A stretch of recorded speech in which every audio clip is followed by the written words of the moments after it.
안녕하세요. 시험 보시느라고 고생 많으셨고, 이제 7월 달이니까 어느 정도 내용은 알고 계시기 때문에 이제는 시간 내에 효과적으로 답을 찾는 방법이 중요하니까 제가 오늘 방식을 일러드리면 그거를 남은 기간에 좀 따라할 수 있도록 연습을 좀 하시면 훨씬 시간도 적게 걸리고 에너지 소비도 적을 거예요. 41번에 상대방 없는 거 찾으라고 했으니까 유유제소 찾으시면 돼. 그래서 여기 재단법인 설립. 그래서 4번이 가장 기본 문제고 42번은 무효인 법률행위를 찾으라 그랬으니까 1번부터 외운 키워드 찾으시는 거예요. 자, 1번은 전매. 이거는 단속 규정일 뿐이라 유효한 행위고 2번은 개업 공인중개사가 직접 체결한 계약, 이것도 단속은 받되 유효성은 인정이 되는 거고 3번을 특히 주의하셔야 되는데 도박 나오면 사회질서 위반으로 무효지만 대리권 수여한 행위는 유효하다라고 한 거고 4번은 민사사건이니까 이거 유효한 거고 5번은 허위 진술 나오면 상당성 여부를 따질 필요 없이 사회질서 위반으로 무효예요. 그리고 이렇게 답을 찾으셨으면 무효인 거 찾으라 그래서 허위 진술 찾았는지 한 번 더 확인하는 작업을 하세요. 43번 통정 허위에 대해서 옳은 거 찾아라 그랬어요. 그럼 1번 지문처럼 지문이 길 때는 통정 허위라는 제목을 봤으니까 앞에서부터 읽지 말고 끝에 물어본 걸 먼저 찾으시라고. 그럼 여기 보면 제3자에 해당하는지를 물었잖아요. 그럼 앞에서 제3자 해당 여부를 판단할 단어 하나만 찾으시면 돼. 그럼 얘는 가압류했으니까 새로운 이해관계를 맺었기 때문에 제3자에 해당하는데 않는다. 그래서 틀렸죠. 그러니까 이 문장 전체를 읽으실 필요가 없다고. 2번은 채권자 취소는 있다. 이렇게. 3번도 기니까 끝에부터 보시는 거예요. 자, 통정허위가 성립하려면 통정해야 되니까 합의가 있어야 되는데 합의가 없어. 합의가 없으면 통정은 성립하지 않는다고. 그럼 앞에 한 줄 읽을 필요가 없게 되죠. 그러니까 항상 긴 문장들은 끝에서부터 물어본 것부터 정리하고 앞에서 답할 근거를 찾고 이런 거를 몸에 익히시는 게 좋아요. 4번도 끝에 여기 전득자에게 대항할 수 있느냐 이렇게 물었잖아요. 그러면 전득자를 물어봤으니까 전득자가 서원인지를 찾으시면 된다고. 그랬더니 전득자가 서원이래. 그럼 서원이의 제3자니까 전득자한테는 무효로 대항할 수는 없다. 그래서 4번이 옳은 사안이죠. 앞에 제3자가 악의인 게 나오는데 이 사람이 악의인 것과 상관없이 이로부터 전득한 자가 선이면 자기는 선이니까 서원이의 제3자에 해당하기 때문에 서원이의 제3자한테는 무효 주장할 수는 없다라고. 4번이 정답. 자, 5번 문장은 서원이가 인정되냐 이렇게 물어봤죠. 누구? 파산관제인. 그럼 파산관제인이 선의로 인정이 되려면 파산 채권자 전원을 기준으로 하니까 단 한 명만 선이면 선의가 인정되죠. 그런데 모든 파산 채권자가 선의인 경우에 하나여라고 해서 여기가 틀려요. 여기가. 한 명만 선이면 선의의 제3자에 해당한다. 토지거래 허가구역 문제는 토지거래 허가구역 내만 표시하고 나머지는 읽으실 필요 없고 바로 푸시면 돼요. 이렇게. 그리고 토지거래 허가구역 문제들은 질문이 정형화되어 있기 때문에 앞에서부터 읽어 내려가실 게 아니라 끝에 물어본 것부터 정리하는 게 훨씬 빨라요. 그래서 기억은 계약금 반환 청구할 수 있냐 이렇게 물어봐요. 그럼 유동적 무효 상태인지만 보시면 돼요. 그럼 허가받기 전까지는 유동적 무효 상태에서는 허가 신청을 먼저 해볼 일이지 줬던 계약금을 돌려달라고 할 수는 없다고. 무효로 확정났을 때 돌려받는 거예요. 그래서 기억은 틀렸고. 자, 니은 해제가 나오면 토지거래 허가구역에서는 해약금 해제만 할 수 있고 채무불이행, 협력금 위반을 이유로 해제를 못하니까 해제를 물어보면 해약금 해제인지를 찾으시면 돼. 그런데 이 사건은 해약금 해제가 아니라 협력 의무를 이행하지 않은 경우예요. 해제할 수는 없어. 그래서 니은은 맞고. 디귿. 또 해제할 수 있냐고 물었는데 앞에 봤더니 계약금을 포기하고 해제한대. 해약금 해제 있다. 자, 해제는 해약금 해제만 할 수 있는 거예요. 채무 불이행이나 협력 의무 위반을 해제할 수는 없고, 그리고 해약금 해제는 허가 전에도 할 수 있고 허가 받은 경우에도 착수된 게 아니니까 할 수 있다고요. 그다음 리을은 유효로 되냐 이렇게 물어봤단 말이에요. 그럼 유효로 되려면 지정이 해제되거나 허가를 받아야 되는데 여기서는 지정이 해제된 게 나왔어요. 근데 지정 해제된 게 나오면 조심하실 게 유동적 상태에 있던 계약이 지정 해제로 유효가 되는 거지 이미 그 전에 무효로 확정된 계약들은 유효로 되는 게 아니니까 앞에 가서 찾으셔야 돼. 허가를 잠탈할 의도였대. 그럼 얘는 이미 무효로 확정이 나버렸기 때문에 그 이후에 지정이 해제돼도 유효로 되는 건 아니다고. 그래서 니은 디귿 옳은 거 3번이 정답. 이렇게 해결하셨어야 돼요. 45번은 취소에 대해서 틀린 걸 찾으라 그랬어요. 이렇게 박스 형태 문제에서 틀린 거 찾으라고 나왔을 때 자칫 반대로 답을 할 수가 있기 때문에 여기는 항상 주의하자고 크게 써놓으시고 답을 찾은 다음에는 제대로 틀린 거를 골랐는지를 2초 정도 확인을 하셔야 돼요. 자, 기억은 법정 대리인이 추인하는 게 나와. 그럼 여기에 모든 내용이 함축되어 있는 거예요. 법정 대리인이 추인하면 추인 효력 당연히 발생하고 법정 대리인이 추인한다는 이야기는 취소의 원인이 소멸하기 전이란 뜻이에요. 그런데 법정 대리인이 추인하는데 소멸한 후에 여기가 틀린다, 여기가. 그래서 기억은 틀렸고. 니은은 제한 능력자가 나왔고 법정 대리인 동의 없이 취소할 수 있냐? 취소는 단독으로 할 수 있다. 그래서 옳은 사안이고. 디귿의 행사기간 나오면 3년은 앞에 추인할 수 있는 이라고 맞게 돼 있나 확인하고 10년이 나오면 앞에 행위한 날로부터라고 돼 있나 확인하시면 돼요. 그래서 맞는 사안. 이때 이제 조심하셔야 돼. 덥석 니은 디귿하고 4번에 답 쓰시면 안 되고 틀린 것을 찾으라 그랬으니까 기억이 들어있는 1번이 답이에요. 그래서 X, XX 이렇게 2초 정도 한 번 더 확인을 하셔야 돼요. 이런 실수하지 않게 앞으로 계속 주의를 하셔야 된다고. 자, 46번은 조건에 대해서 틀린 것 찾아라 그랬어요.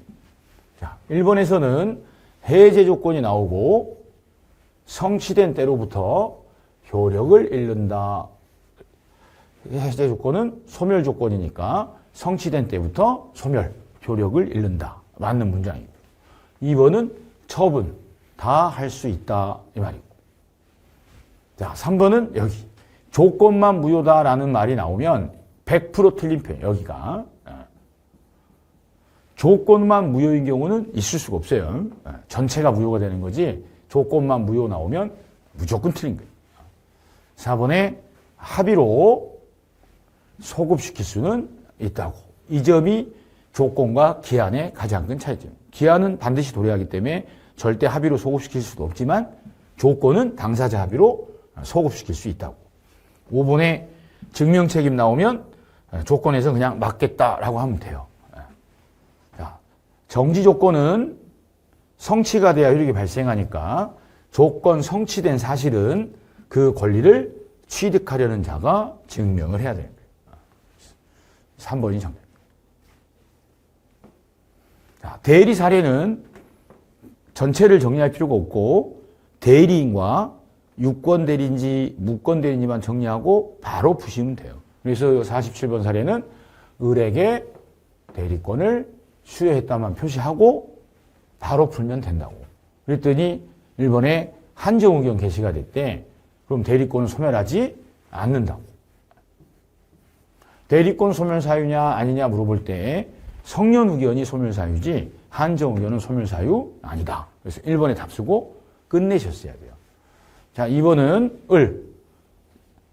계약 체결할 대리인은 해지할 권한까지는 없고 대금 수령할 권한은 있고 불공정이 대리에서 나오면 궁방만 본인 기준으로 하고 나머지는 전부 다 대리인을 기준으로 해요. 근데 여기서 물어본 건 무경험을 물어봤으니까 대리인인 을을 기준으로 하는 거예요. 5번은 갑의 허락, 이걸 끝이에요. 본인이 허락하면 뭐든 다 할 수 있다라고. 임의대리에서는 본인이 허락하면 다 할 수 있으니까. 1번이 정답이고. 48번. 대리에 대해서 이제 옳은 것을 찾아라 그랬어요. 자, 1번에서는 착오가 나왔네. 그럼 대리에서는 궁방만 본인을 기준으로 하고 나머지 무효 취소 사유들은 전부 다 대리인만을 기준으로 하는 거예요. 그러니까 착오는 본인이 아니라 대리인을 기준으로 하는 거예요. 궁방만 본인 기준이다. 2번에 뭐든 묵시적으로 다 할 수 있고 대리인이 여러 명일 때 원칙은 각자가 대리하는 거예요. 여하튼 그 다음 4번처럼 이렇게 대리인의 대리인이다라는 표현은 무조건 틀린 거예요. 여기도 100% 틀린 표현이야. 이게. 대리인은 본인을 대리하는 거지 대리인을 대리하는 건 있을 수가 없어요. 그러니까 복대리인도 대리인이기 때문에 본인의 대리인이지 대리인의 대리인은 이 표현 자체가 무조건 틀린 거라고. 그 다음 5번에 법률 행위에 의하여 대리권을 부여받은 대리인. 이게 임의대리인이라는 뜻이다.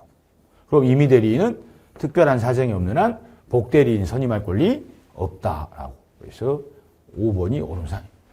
복대리인 선임과 관계된 문제가 나왔을 때는 이 대리인이 법정 대리인인지 임의대리인인지를 확인을 하셔야 되기 때문에 여기 법률 행위니까 행위, 수권 행위, 임의대리다라는 걸 알아내셨어야 돼요. 그래서 5번이 정답. 고난을 넘은 표현 대리에 대해서 옳은 거 모두 찾아라 그랬어요. 기억은 대리행위 자체가 강행위 규정 위반으로 무효래. 그럼 싹 다 무효라. 표현 대리도 성립할 수는 절대 없고.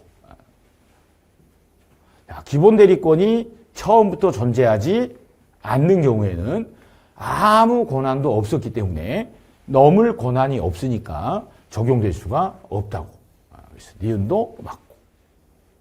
그럼 4개 들어있는데 2개, 3개 조합이 되어 있었으니까 기억 니은이 들어있는 거는 1번하고 4번 뿐이죠. 그러면 디귿으로 이제 답이 결정이 날 텐데 사자도 기본 대리권 될 수 있다라고. 그래서 1번이 정답이죠. 자, 리을은 앞에 필요 없고 과실상계에 적용되지 않는다. 본인 책임이 경감되는 일은 없다라고. 그래서 1번이다. 자, 50번. 이렇게 다소 길어 보이는 사례 문제들도 문제들 전체를 읽을 생각 1도 하지 마시고 뭐에 대한 사건인지만 정리를 하시는 거예요. 그래도 다 풀려요. 그러니까 대리권 없는 갑은 여기만 표시하면 돼요. 특징은 무권 대리 사안인데 무권 대리인이 을이 아니라 갑으로 나왔다라는 점만 유의하시면 되고 바로 틀린 거 찾으러 가시면 돼요. 이런 식으로 푸셔야 돼요. 이 문제를 다 읽는다거나 옆에다가 그림을 그린다거나 그러실 필요가 전혀 없어요. 그래서 유권 대리인지 무권 대리인지 대리인만 정리하고 무권 대리인지를 알았으면 1번 지금부터 앞에서부터 읽어 내려갈 게 아니라 무권 대리에서 물어보는 내용이 뭔지를 1번 지금부터 물어본 거 찾게 하시는 거예요. 그럼 1번은 뒤에 추인을 거절한 걸로 보냐 이렇게 물어봤잖아요. 그럼 최고를 했을 거 아니냐고. 그럼 최고했는데 대답 안 하면 거절한 걸로 보니까 맞군. 이렇게 하시면 된다고. 그 다음 2번 문장은 소급하냐 그랬어요. 그럼 추인은 무권 대리인의 추인은 추인한테부터가 아니라 계약시로 소급해서 효력이 생겨. 맞고 이렇게. 3번에 철회할 수 있냐 물어봤잖아요. 그럼 이제 앞에 이 병이 철회할 수 있냐고 물어봤으니까 병이 알았는지 몰랐는지 확인을 하셔야 돼. 그랬더니 을이 갑에게 추인을 했대. 그럼 무권 대리인한테 추인했을 때에는 그 사실을 알지 못하고 있는 병한테는 추인의 효력이 생기지 않았으니까 병은 철회 있다. 맞고 이렇게. 앞에서부터 읽어 내려가는 것보다 정리를 한다는 기분으로 문제의 지문을 찾아서 정리하시는 게 시간이 오래 걸릴 것 같지만 이게 훨씬 빠르고 효과적이에요. 자, 4번은 증명할 책임이 나와요. 그럼 무권 대리에서는 증명을 누가 해야 되느냐 이렇게 나왔을 때 복잡하게 생각할 필요가 없고 상대방 병은 일단 서원이 무과실로 추정될 수밖에 없기 때문에 병이 증명할 건 없다고 생각하시면 돼요. 그래서 병이 증명해야 된다고 나오면 틀린 문장이고 병이 아닌 사람이 증명한다고 나오면 그냥 맞다고 하시면 돼. 그러니까 4번 문장은 증명의 주어가 을, 본인이죠? 그럼 을이 증명할 책임이 있다 그러면 맞는 문장이에요. 병은 서원이 무과실로 일단 추정이 되기 때문에. 자, 5번은 무권 대리행위에 대한 책임을 지는지 지지 않는지를 물어본 거예요. 그러면 무권 대리행 책임을 물어본 거니까 갑의 무권 대리행위가 제3자 위법행위로 야기됐대. 그리고는 갑한테 과실이 없대. 근데 이 무권 대리한테는 과실이 있든 없든 상대방한테는 책임을 져야 돼요. 즉 무과실 책임이야. 그래서 책임지지 않는다. 이렇게 된 거죠. 그래서 5번이 정답이에요. 51번은 쉽게 나오는 답인데 점유할 수 있는 물건이 아닌 것을 골라라 그랬어요. 그럼 점유할 수 있는 물건이 지금 나온 전세권하고 지상권이 점유를 수반하는 물건이잖아요. 근데 그것이 아닌 걸 고르라 그랬으니까 기역, 니은 들어간 걸 지워버리면 돼요. 그럼 기역이 다 들어있거든요, 이렇게. 이렇게? 디귿, 리을밖에 없잖아요. 그래서 4번이 답이에요. 가장 기초적인 문제고.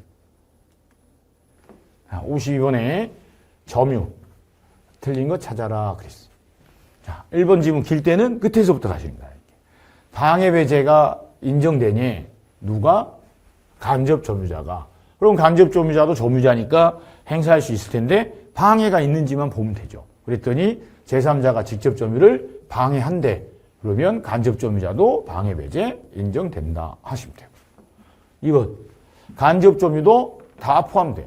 취득시효뿐 아니라 점유를 요소로 하는 데에는 직접 점유뿐 아니라 간접 점유도 다 포함이 되는 거니까. 그 다음 3번에 악의로 되니 그럼 서원이었던 사람이 악의로 되는 시점은 패소한 날이 아니라 제기된 날로 소급해. 그러니까 서원이가 악의로 전환되는 시점은 판결 확정된 때로부터가 아니고 제기된 때부터다. 그래서 3번이 틀렸어요. 자, 4번은 여기 증명할 책임이 나왔다고. 바로 앞에 봤더니 자주를 증명해야 되니 누가? 점유자가. 그럼 점유자는 자주 점유로 추정되니까 점유자가 자주를 증명할 책임은 없어. 상대방 측 소유자가 이 타주 점유임을 증명을 해야 되는 거예요.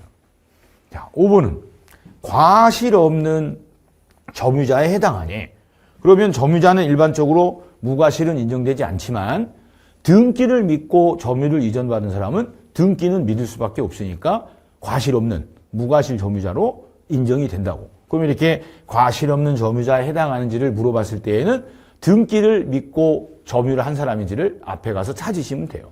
그랬더니 양도인이 즉 판 사람이 등기부상 명의인과 동일인이래. 그럼 이 말이 등기를 믿고 점유를 했다는 뜻이잖아요. 그러니까 과실 없는 점유자에 해당하는 거라고. 자, 53번 물권적 청구권에 대해서 틀린 거 찾으라 그랬어요. 그럼 물권적 청구권이 나오면 일단 현재가 떠오르셔야 돼요. 현재 물권자가 현재 침해자를 상대로 물권 보호 청구하는 거다.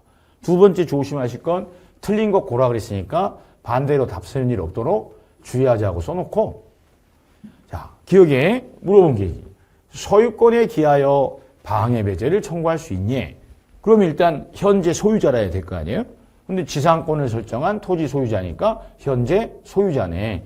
그러면 불법 점유자가 있으면 소유자는 소유권에 기하여 방해배제 있다. 그래서 기억은 옳은 사안이. 니은 소유권에 기하여 방해배제를 청구할 수 있냐고 물었는데 주어가 전 소유자야. 그럼 얘는 현재 소유자가 아니니까 소유권 행사할 수는 없다. 맞고. 디귿은 여기 염려, 예방 청구 나왔죠.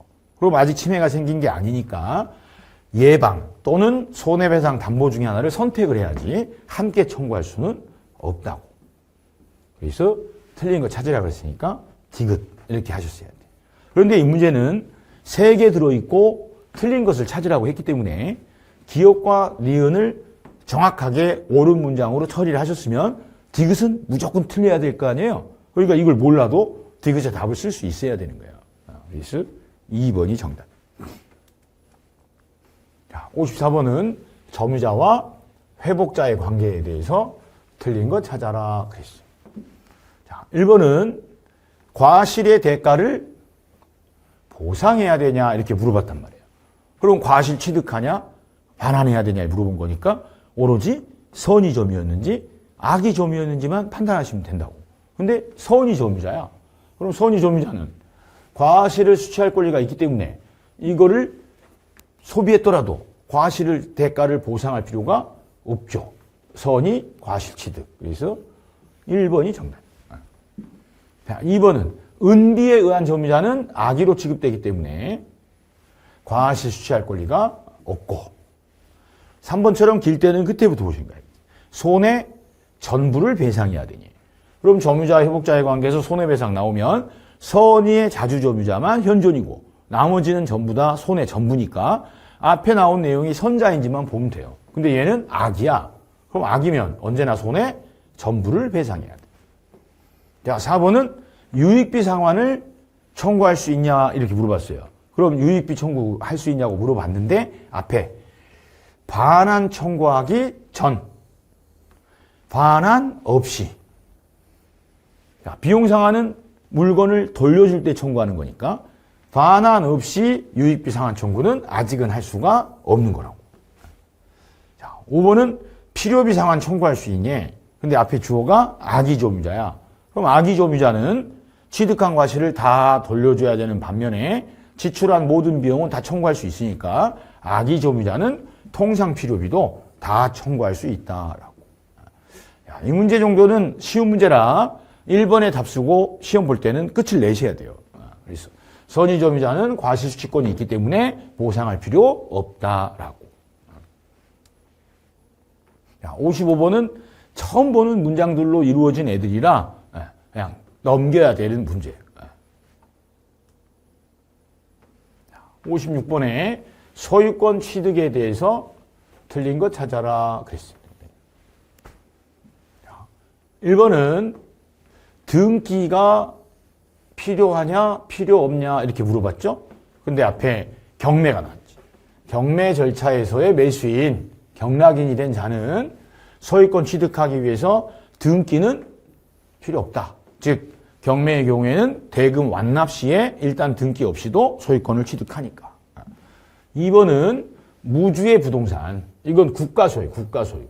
그러니까 무주의 부동산은 소유권 취득할 수는 없어. 국가 거야, 국가 거.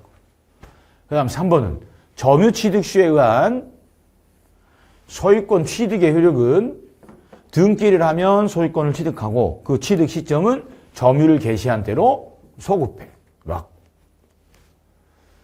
4번은 남의 땅에서 발견된 매장물. 그러면 남의 땅에서 발견한 거니까 발견한 사람이 다 가져가면 안 될 거 아니에요. 절반에서 취득해. 그래서 절반 취득한다라고. 자, 5번은 타주점유자야. 그런데 소유권을 시효 취득할 수 있니? 절대 없다라고. 소유권을 시효 취득하려면 자주점유자야 되니까. 쉬운 문제죠. 그래서 5번이다. 57번 공동 소유에 대해서 틀린 거 찾아라 그랬어요. 자, 1번은 공유자 동의가 필요하냐 이렇게 물어봤다고. 근데 공유자끼리 지분을 교환하는 거래. 그럼 공유에서는 지분을 교환하는 건 지분을 처분하는 거니까 완전 자유다고. 그럼 다른 공유자 동의는 필요 없다. 이렇게 하시면 되고. 자, 2번은 포기에 따른 변동 효력이 발생하니 그럼 포기는 법률행위니까 등기를 해야 변동 효과가 생기죠. 그래서 등기를 해야 포기 효력이 생겨. 맞고. 자, 3번은 합유가 나왔네. 그러니까 이 문제는 공동소유에 대한 종합 문제라 1번, 2번은 공유에 관한 문제고 3번은 합유에 관한 문제예요. 그러니까 합유물에 대해서 격려된 무효인 등기. 그럼 합유물에 대해서 무효 등기가 되어 있으면 이게 전부가 무효라. 공유든 합유든 보존행위는 1인이 전부에 대해서 할 수 있기 때문에 합유물에 대한 무효 등기 이거를 말소해달라라고 하는 것은 합유자 각자가 할 수 있다고. 그런데 없다 그래서 여기가 틀린. 합유물도 보존행위는 합유자 1인이 단독으로 할 수 있어요. 다른 자들을 위해서. 3번이 다. 자, 4번은 합유자 1인이 다른 사람 동의 없이 지분을 처분할 수 있냐? 이거는 없다고. 이 점이 공유 지분 처분과 합유 지분 처분의 가장 큰 차이점입니다. 자, 법인 아닌 종중. 이게 이제 비법인 사단 총유가 나온 건데요. 요 5번 문장은 이례적으로 나온 지문일 뿐이니까 신경 안 쓰셔도 돼요. 모르는 게 나아. 58번도 처음 보는 내용들이라 눈에 들어오질 않아요. 그래서 극상 문제라 이것도 패스해야 될 문제였던 거예요. 59번도 엄청 길어가지고 되게 복잡해 보이기 때문에 시험장에서는 일단 패스하셔야 될 문제인데 사실 이 문제는 근저당 문제이기 때문에 선생님들이 공통으로 이건 극상으로 처리하자 그래서 해설 없이 극상 처리를 했는데 시간이 좀 남았을 때 이거는 근저당에 대한 문제이기 때문에 한번 시도해 볼 만은 해요. 그럴 때는 문제는 먼저 읽지 말고 지문만 보고 하시는 거야. 이거는 풀 수 있으니까 한번 해보시게. 틀린 거 고라 그랬으니까 일단 주의하자고 하고 지문부터 보시는 거야. 그럼 갑의 근저당권이 확정되냐 이렇게 나오잖아요. 그러면 근저당권이 확정되는 시점이 자기가 신청했으면 신청 시에 확정되고 다른 애가 신청했으면 완납 시에 확정되는 건데 갑의 근저당이 이 날짜에 확정되냐고 물었으니까 갑이 신청한 게 아닐 가능성이 높다고. 왜냐하면 문제가 길기 때문에 갑 말고 다른 애도 있을 거란 말이에요. 그러니까 다른 애가 신청했으면 갑은 확정되는 게 아닐 거라고. 이런 식으로 찍더라도 찍으면 돼요. 그럼 위에 가서 확인해 보면 끝에 일이 나와. 병이 경매 신청했다고 이렇게 나온다고. 이렇게. 필요한 것만 찾으시면 돼. 그래서 기억은 틀렸어. 이렇게. 그냥 해보는 거예요. 꼭 시험장에서 풀으라는 게 아니라. 자, 니은은 지연이자 나왔다? 그럼 이자나 지연이자는 최고액 범위 내에서 다 담보가 되는 거니까 지연이자 최고액 범위 내라면 당연히 담보된다. 그래서 니은은 옳은 사안이고 이 지문 자체로 그냥 옳은 거니까. 그 다음 디귿은 이게 갑은 4억 원을 우선 변제 받을 수 있냐 이렇게 물어본 거니까 갑이 근저당권자라는 건 기억 지문에서 알게 됐고 갑은 최고액 한도에서만 우선 변제를 받게 돼 있으니까 갑이 최고액이 얼마인지만 위에 가서 보시면 된다고. 근데 갑이 최고액이 3억 5천이래. 그럼 3억 5천을 넘을 수는 없기 때문에 4억이 아니라 3억 5천 한도에서 받아야 된단 말이에요. 그래서 기억하고 디귿이 틀린 내용이에요. 물론 이 정도 사이즈의 문제들은 시험장에서 만나면 일단 먼저 푸시면 안 되고 일단 풀 수 있는 문제들을 해결한 다음에 남는 시간에 찍는 기분으로 근저당에 대해서는 자주 출제되는 걸 봤기 때문에 시도만 해보시는 거예요. 60번. 여기는 저당권의 우선 변제적 효력이 미치지 않는 거. 않는 거를 모두 찾아라 그랬습니다. 그럼 기억은 토지의 저당권이 설정이 됐을 때 그 위에 완공된 건물, 토지 건물은 전혀 별개의 부동산이라 효력 미치지 않는다고. 자, 2번은 토지의 저당권이 설정됐는데 그 토지에 매설된 유리저장 탱크. 이거는 토지의 일부니까 이건 효력이 미치는 거고.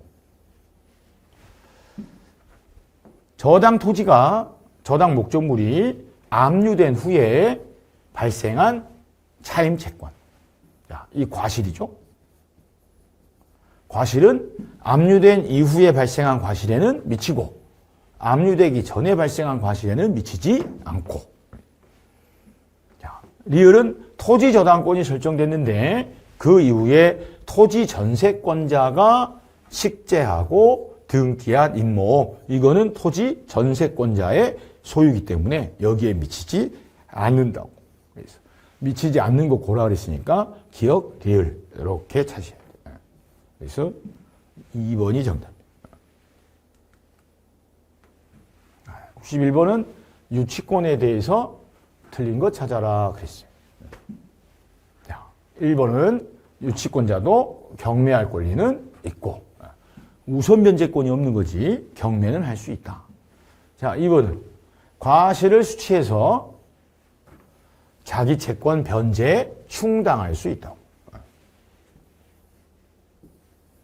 자, 3번은 채무자 승낙 없이 지 멋대로 유치물을 남한테 담보 제공하면 안 되고.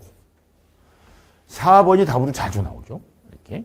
자, 채무자를 직접 점유자로 해가지고 간접 점유하는 건 이건 채무자한테 돌려준 걸로 봐야 되기 때문에 유치권은 인정되지 않는다고. 그래서 4번이 정답. 5번은 유치권자가 물건을 점유하다 보면 그 유치물에다가 비용을 지출할 때가 있는데 필요비든 유익비든 다 청구할 수 있다. 그 말이죠. 그래서 4번이 정답. 62번은 갑에게 법정지상권이나 관수법상 법정지상권이 인정되지 않는 것을 찾아라 그랬어요. 그럼 법정지상권이든 관수법상 법정지상권이든 기본 공통된 요건이 동일인 소유였다가 소유자가 바뀌었어야 돼요. 이때 법정지상권은 저당권 설정 당시에 동일인 소유였는지가 기준이고 관수법상 법정지상권은 처분 당시에 동일인 소유였느냐가 기준이라고. 그걸 가지고 해결하시면 돼. 그럼 기억에서 나온 거는 이거예요. 병이 건물을 매수한 사건이니까 저당물이 경매된 게 아니라 매매로 소유자가 바뀐 거니까 관수법상 법정이상권 지문이라고. 그러면 토지 건물이 동일인 소유였었는지를 정리를 하시면 돼요. 근데 을소유 토지 위에 병소유 건물이야. 그럼 갑이 매수할 당시에 토지와 건물 소유자가 서로 달랐기 때문에 이거는 관수법상 법정이상권이 인정되지 않는 경우라고. 자, 리은은 여기 함께 매수. 일괄 매매 나오죠? 그러면 XX 발생 안 해. 자, 디귿은 을소유 토지였는데 갑과 을이 건물을 공유하고 있다가 저당권이 설정된 거예요. 그럼 이제 이 저당권 설정이니까 법정지상권. 그럼 저당권 설정할 때 토지는 을소유, 건물은 갑과 을의 공유니까 건물도 을소유죠. 그래서 동일인 소유에 속했기 때문에 법정이상권이 발생하는 경우예요. 그런데 이 문제는 안 나는 거, 인정되지 않는 걸 찾으라 그랬으니까 기억, 니은 이렇게 하고 2번에 답을 쓰셨어야 돼요. 2번이 답. 63번 지역권 옳은 거 찾아라 그랬습니다. 1번은 요역지는 반드시 한 필지라 해야 돼. 일부면 안 되고 승역지는 일부라도 되지만 요역지는 안 된다. 요역지가 이전하게 되면 지역권은 당연히 딸랑딸랑 따라다녀야 돼. 이전되지 않는다. 틀렸고. 3번은 영구로 할 수 있다. 자, 영입관계에서 영구로 할 수 있냐고 물어보면 지상권, 지역권, 임대차는 다 영구적으로 할 수 있고 딱 하나 전세권만 10년을 넘지 못하니까 전세권은 영구로 정할 수는 없어요. 그렇게 이해하시면 되고. 자, 4번에 지역권자는 점유를 수반하지 않기 때문에 반환 청구권은 없다고. 그래서 지역권자 반환 없다. 그래서 4번이 옳은 사항. 5번은 1인이 소멸시키는 행위는 할 수 없다고. 취득은 쉽게, 소멸은 어렵게. 소멸은 전원이 함께 해야지 1인이 할 수는 없다라고. 그래서 4번이다. 자, 64번. 얘는 토지 전세권. 옳은 거 찾으래. 자, 전세권에서는 토지 전세권과 건물 전세권과 기간과 관계돼 가지고 두 가지 차이가 있으니까 최단 기간 1년 규정이랑 법정 갱신은 건물 전세권만 적용되지 토지 전세권엔 적용이 안 된다는 점을 먼저 상기하고 문제를 풀러 들어가셔야 돼요. 자, 1번에서 물어본 건 토지 전세권자에게 토지 임차인과 마찬가지로 지상물 매수 청구권 인정되냐? 되죠.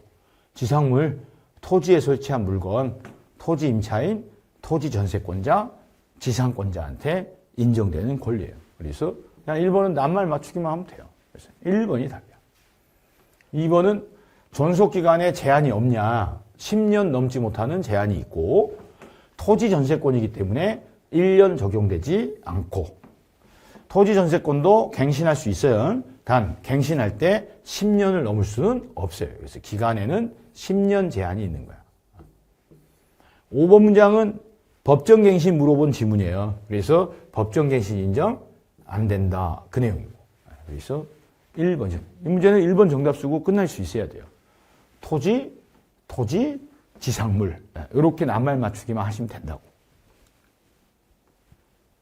자, 65번 같이 날짜 막 써있고 이렇게 긴 문제들은 지문부터 들여다보시는 게 좋아요. 뭘 묻는지. 그러면 옳은 것을 모두 찾아라 그랬단 말이에요. 그럼 기억에서 물어본 게 날짜, 연도 이런 거 신경 쓰지 마시고 갑이 청약을 철회를 했대. 그럼 청약은 일단 상대방한테 도달하면 철회를 못하죠. 그럼 문제가 긴다는 이야기는 갑이 한 청약이 을한테 도달했다고 나왔을 거 아니냐고. 그러니까 갑은 청약을 철회해도 철회되지 않는 거예요. 그럼 여전히 청약은 효력이 있는 거라고. 근데 청약은 효력을 잃는다. 틀렸잖아요. 자, 니은은 9월 20일에 계약이 성립하냐. 성립 일자를 물었죠. 그런데 을이 9월 20일에 승낙을 발송했어. 그래서 9월 22일에 도달하게 됐대. 그럼 격승발 승낙은 발송한 날 성립일자가 되니까 20일에 성립한 게 되는 거예요. 그래서 20일에 성립한다. 맞고 이렇게. 디귿은 다른 거 다 필요 없고 여기 조건으로 승낙했대요. 그럼 조건부로 승낙하게 되면 청약을 거절함과 동시에 새로운 청약을 한 걸로 보잖아요. 맞잖아. 이렇게. 그래서 4번이 답니다. 그러니까 문제를 먼저 꼼꼼히 읽으시면서 시간과 에너지 소비를 하지 말고 지문에서 물어본 게 뭔지를 찾아서 정리를 하시다 보면 무슨 사례인지를 알게 돼요. 그러면 그 문제를 푸는 거고 지문을 봤는데도 뭘 물어보는지를 모르겠거든? 그건 이제 버리고 가셔야 되는 거예요. 자, 66번은 동시행 관계가 인정되는 것을 모두 찾아라 그랬어요.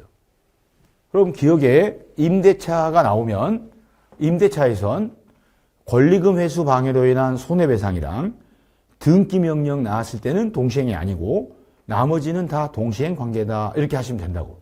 그래서 기억은 권리금 회수 방해로 인한 손해배상 얘는 동시행 아니고 니은은 등기 명령 나오면 동시행 아니고 매매계약 나오면 다 동시행 관계고 이렇게 푸시면 돼요. 근데 문제에서는 동시행이 인정되는 걸 찾으라 그랬으니까 권리금 손해배상이랑 등기명령 나오면 동시행 아니니까 디귿이 동시행 관계라야 답이 나올 거 아니에요. 그러니까 디귿을 안 읽어도 기억 니은이 정확히 처리되면 답은 쉽게 2번에 나오게 돼 있어요. 67번은 제3자를 위한 계약에 대해서 옳은 거 찾아라 그랬다고.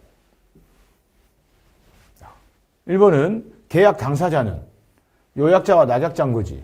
얘는 제3자는 수익자는 당사자가 아닌 거죠. 자, 수익자는 계약 당시에 특정돼 있을 필요는 없어. 나중에 수익의 의사표시를 할 때 특정되면 되는 거고.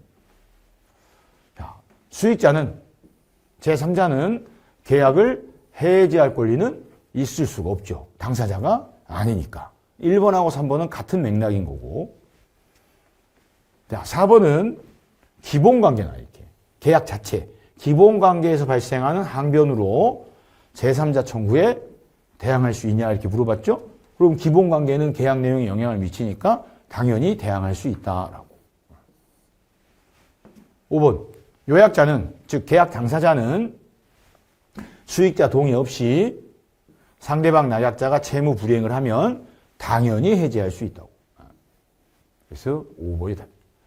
여기 해제가 3번 지문이랑 5번 지문에 나오는데 제3자를 위한 계약에서 해제가 나오면 당사자는 당연히 해제할 수 있고 제3자는 당사자가 아니니까 해제할 권리 있을 수가 없다고.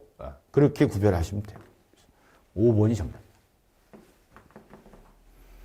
68번도 긴 문제를 먼저 읽을 게 아니라 옳은 것을 찾으라고 했다는 것을 확인하고 기억에 물어본 게 뭔지부터 보시라는 거야.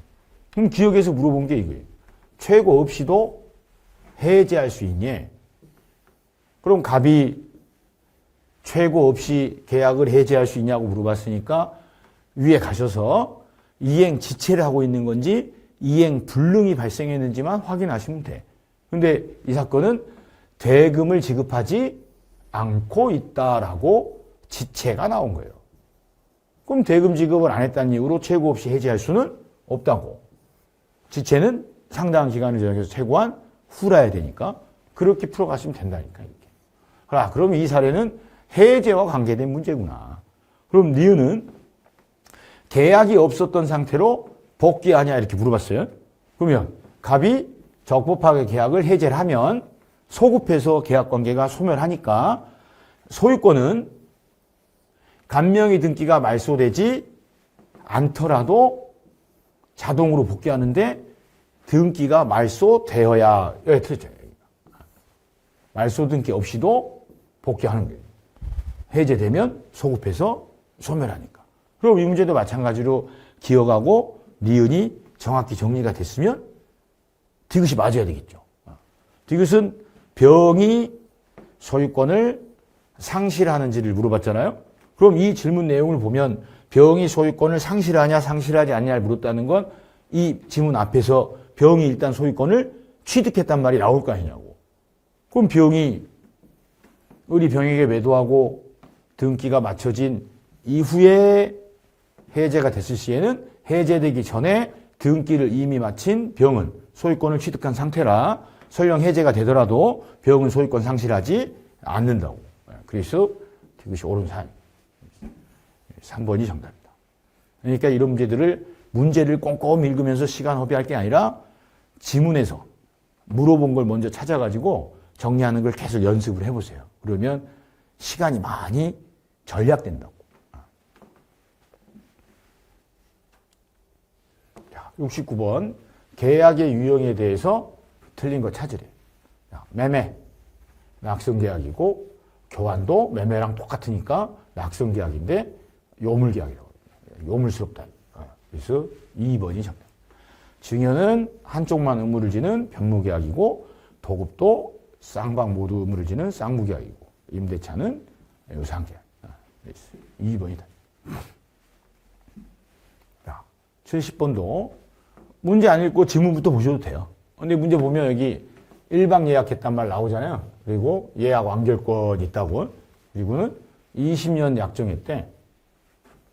자, 예약 완결권의 경우에는 기간 제한이 없으니까 20년 약정했으면 약정 기간 20년 내에 행사하면 되는 거예요. 단 약정을 안 하면 10년으로 기간이 정해지는 거니까 10년 내 행사를 해야 되는 거고. 그리고는 옳은 것을 찾아라 그랬어. 그럼 이 문제는 예약 완결권에 관한 문제고, 야, 예약 완결권 행사를 했대. 그럼 행사한 날 계약이 성립하는 거죠. 그런데 예약 체결 시로 소급하여 틀린 거예요. 항상 시험 지문에 소급하냐, 언제부터냐라는 표현이 나왔을 때는 옳은지 틀린지를 꼭 확인을 하셔야 돼. 예약 완결권을 행사한 날 계약이 성립되는 거예요. 자, 2번은 행사 기간이 10년으로 단축되니 안 돼요. 최장기 제한이 없기 때문에 예약 완결권은 약정하면 약정 기간이 되는 거고 약정 안 하면 10년이 되는 거예요. 그 다음 3번에 양도할 수 있냐 이렇게 나오잖아요. 다 있다. 이렇게. 중개사 시험 범위에는 모든 권리는 양도할 수 있으니까 시험 범위. 그래서 양도할 수 있다 하시면 되고.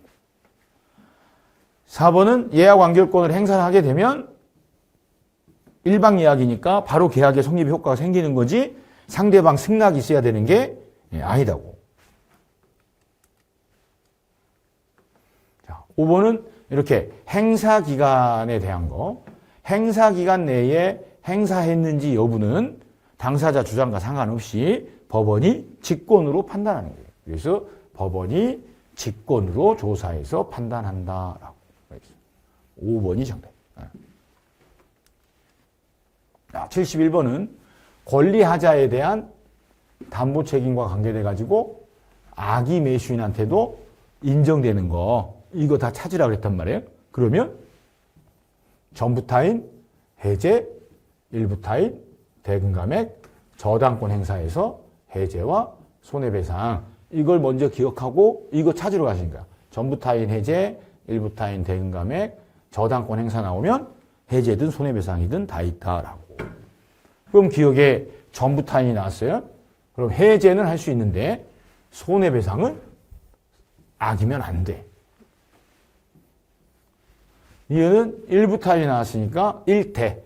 대금감액은 악이라도 할 수 있지만 해제는 안 돼. 디귿은 지상권이 나왔으니까 무조건 선이라 해야지 악이면 안 돼. 리을에 저당권 실행된 거 나오면 다 돼. 그래서 결국 리을 뿐이에요. 이렇게. 2번이 답이에요. 전해일 때 저의 손만 아시면 풀 수 있는 문제고. 72번은 환매에 대해서 틀린 것을 찾아라 그랬어요. 자, 1번은 환매는 반드시 매매계약과 동시해야 되고 2번은 환매권 행사도 예약 완결권 행사와 마찬가지로 승낙은 필요가 없다고. 그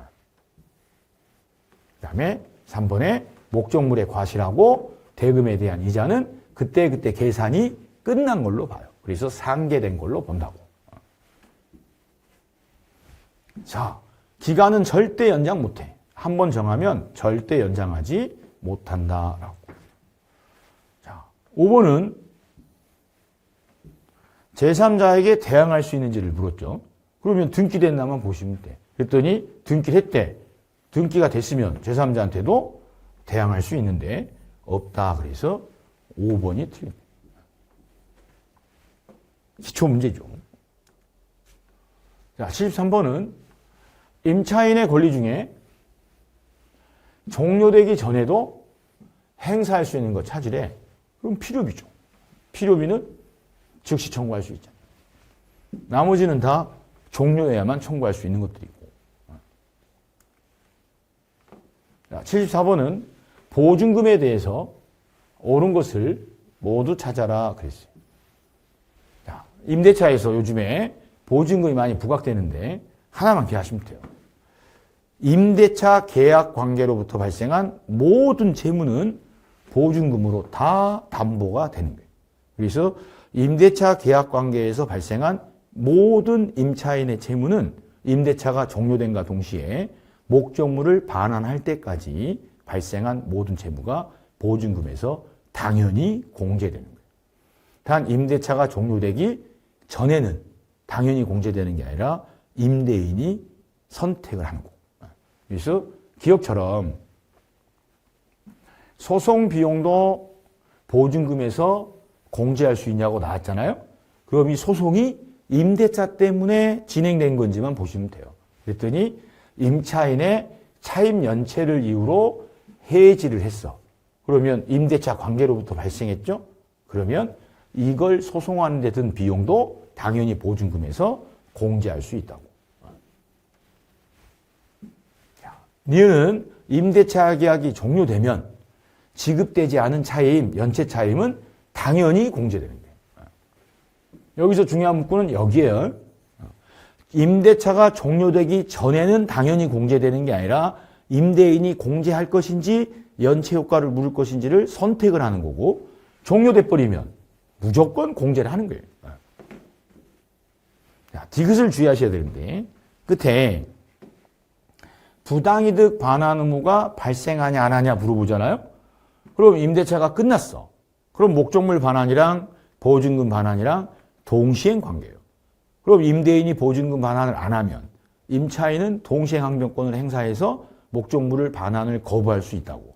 이때 그 목적물을 반환을 거부하면서 계속 점유 사용을 했으면 사용에 대한 부당이득 반환 의무가 생기지만 점유 사용하지 않았을 시에는 부당이득을 한 게 없게 되는 거예요. 그래서 이 부당이득 반환 의무가 있냐 없냐를 물어보면 앞에 가셔가지고 목적물을 계속 사용했는지 사용하지 않았는지만 찾으시면 돼요. 그랬더니 사용 수익하지 않았대. 그럼 사용하지 않았으면 이득을 얻은 게 없으니까 부당이득 반환 의무는 발생하지 않는 거예요. 그래서 이 문제는 전부 다 옳은 사람. 그래서 5번이 정답. 임대차 문제를 풀 때는 주택임대차인지 상가임대차인지를 표시하고 푸셔야 돼. 성격이 다르니까. 그래서 주택임대차 보호법에 대해서 옳은 것을 찾아라. 자, 기억은 딱 봤을 때 다세대가 나왔으니까 표시를 하셔야 돼. 다가구 단독주택인지 다세대 공동주택인지. 그럼 다세대의 경우에는 호수도 정확한 기재를 해야 되니까 그거 찾으셔야죠. 그랬더니 동호수 기재를 누락했대. 그럼 대항력 발생하지 않는다고. 맞는 문장이고. 자, 니은은 소액 보증금에 대한 우선, 즉 최우선 면제권이 인정되느냐를 물었어요. 그럼 소액 보증금에 대해서 최우선 면제를 물었는데 앞에 대지에서 받을 수 있냐를 물어본 거야. 그럼 소액 최우선은 대지에서도 받을 수 있으려면 대지 저당권 설정할 때 주택이 있었어야지 나대지여서는 안 된다고. 근데 이 사건은 대지에 저당권이 설정된 후에 신축된 주택이에요. 그럼 이 주택은 대지에 저당권 설정할 땐 존재하지 않았기 때문에 이 저당권자는 나대지에 저당권을 설정할 때 주택이 존재하지 않는 이상 소액 보증금 최우선을 고려를 할 수가 없다고. 그러니까 이 사건만큼은 대지에서 소액 최우선은 인정되지 않는 거예요. 자, 디귿은 끝에 물어본 게 이거야. 임대인의 지위를 승계하니. 그러면 대항력이 발생한 주택 임대차 이후에 주택의 소유권을 취득하면 임대인의 지위가 승계되는 거죠. 그럼 그 사건인지를 보시면 돼요. 그랬더니 임차인이 대항력을 취득한 이후에 임차 주택에 대해서 채권 담보 목적으로 소유권 이전을 받았대. 그럼 얘는 소유권 이전된 게 아니라 담보 목적으로 한 거니까 양도담보를 한 거예요. 그럼 양도담보의 경우에는 아직은 소유권 이전된 게 아니고 담보 물건이 설정된 것뿐이라 현재는 소유자가 바뀐 게 아니기 때문에 임대인의 지위가 승계되는 게 아니다. 그래서 3번이 정답이고. 자, 76번은 갑자기 부산이 튀어나와도 당황하지 마시고 갑소유 상가가 나왔고 상가가 나왔을 때는 지물부터 보시는 게 아니라 상가의 경우에는 환산보증금이 초과된 사건인지를 판단을 하셔야 돼요. 그런데 얘는 부산 지역인데 보증금 8억 원에 월차임이 100만 원이래. 그럼 부산 지역이 환산보증금 기준이 얼마인지를 몰라도 돼요. 서울만 알면 돼. 서울이 9억 기준이야. 근데 부산인데 얘는 환산보증금이 9억이야. 그럼 서울보다 낮을 테니까 이 사건은 환산보증금이 초과된 상가임대차 사례다 하고 푸시면 되는 거예요. 그러면 환산보증금을 초과했을 시에는 대개권삼갑, 그러니까 대항력, 계약갱신요구권, 권리금 보호, 그리고 그 감염병, 코로나와 관계된 거, 3기 연체 시 해지, 여기까지만 특별법이 적용되고 그 이외에는 원칙상 적용되지 않는다는 거죠. 그럼 기억은 3기 연체 시 해지하는 거 똑같이 적용되고, 니은에 1년, 이거는 초과된 사건엔 적용되지 않는다고.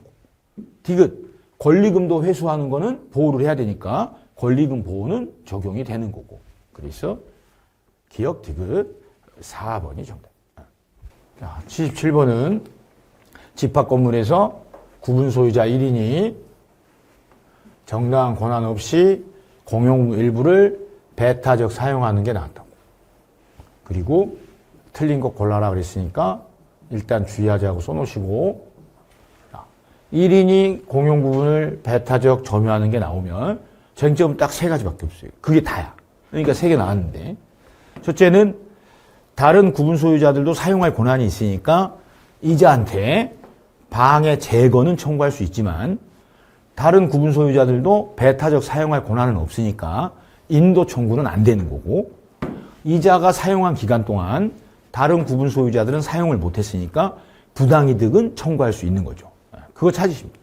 그래서 기업은 인도 청구는 할 수는 없고, 니은의 방해 제거는 청구할 수 있고, 부당이득 반환도 청구할 수 있고. 그리고 주의하실 거는 틀린 거 찾으라 그랬으니까 틀린 거 기억 이렇게 하고 2초간 X, XX 이렇게 확인을 하셔야 돼요. 니은 디귿에 답 쓰는 실수를 할 수가 있기 때문에 항상 조심하셔야 된다고. 그 다음에 78번은 가등기 담보에 대해서 틀린 거 찾아라 그랬어요. 1번에서 물어본 건 양도를 물었네.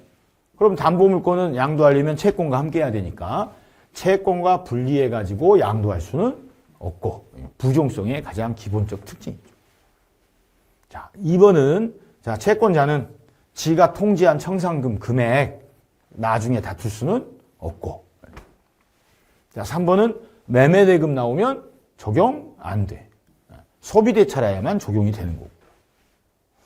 자, 4번은 끝에 경매할 수 있냐를 물어봤어요. 근데 주어가 가등기 담보권 설정된 후에 저당권 취득한 사람, 후순위 저당권자. 그럼 후순위 저당권자가 경매할 수 있냐를 물어보면 두 가지를 찾으셔야 돼요. 일단 청산기간 내에 한해서 변제기 도래 전이라도 할 수 있다라고. 그래서 청산기간 중에 변제기 도래 전에도 할 수 있는데 변제기가 도래한 경우에 하나여. 그래서 여기가 틀렸죠. 4번이 정답. 자, 경매가 실행돼 버리면 담보물권, 저당권이든 가등기 담보든 무조건 소멸해. 경매되면 가등기 담보권은 저당권으로 취급되니까. 4번이 정답.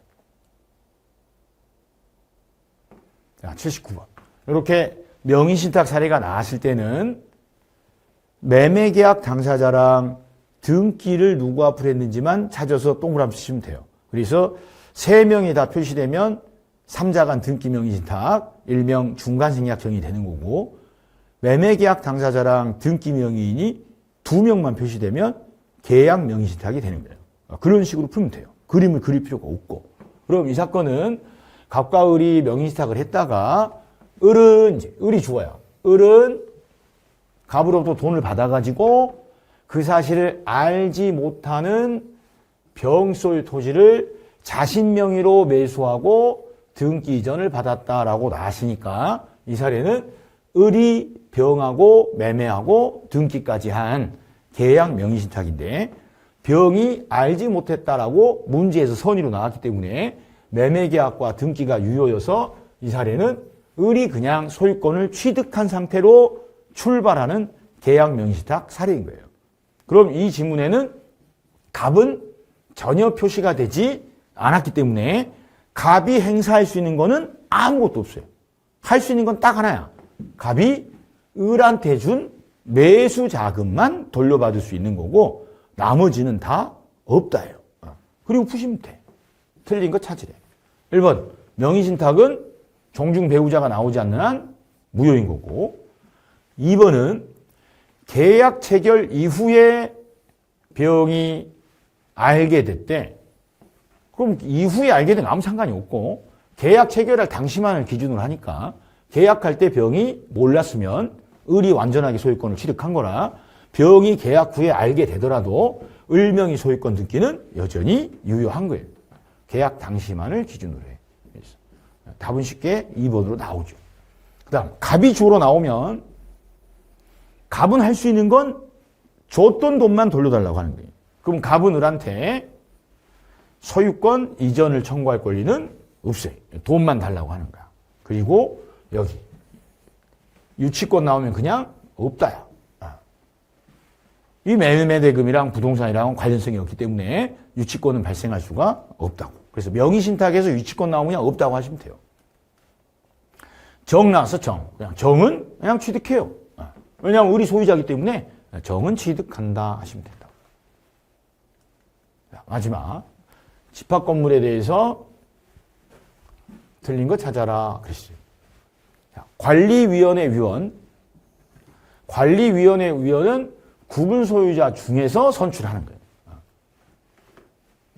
이번에 구분 소유권이 성립하면 관리단은 그냥 당연 성립되는 단체지 무슨 등기를 설립 등기를 해야 성립되는 게 아니다고.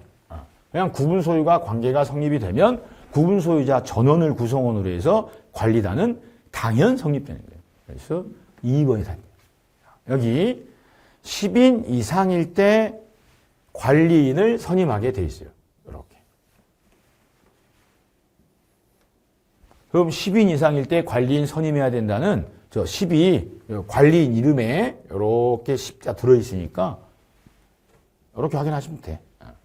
10. 관리인 이음 10. 이렇게. 자, 4번에 관리인은 관리위원회 위원이 될 수는 없어요. 요거. 1번하고 4번은 같은 내용으로 보시면 돼요. 관리위원회 위원은 구분 소유자 중에서 선출하는 게 원칙이요. 근데 관리인은 소유자가 아니어도 관리인이 될 수 있으니까 관리인은 원칙상 관리위원회 위원이 될 수는 없는 거라고. 5번 문장은 이례적으로 나온 지문이니까 신경 쓰실 필요 없어요. 여기까지 보시면 되고, 짧은 시간이지만 문제풀이는 문제를 읽는 게 아니라 앞으로 시험장 가실 때까지 자주 출제되는 부분들을 키워드 중심으로 정확히 외워두셨다가 시험을 보실 때에는 내가 외운 거를 찾아서 정리해서 답하는 거, 그거를 계속 훈련을 하셔야 돼요. 그러면 조금씩 더 나아지실 거예요. 저희는 수업 시간에 뵙도록 하겠습니다. 감사합니다.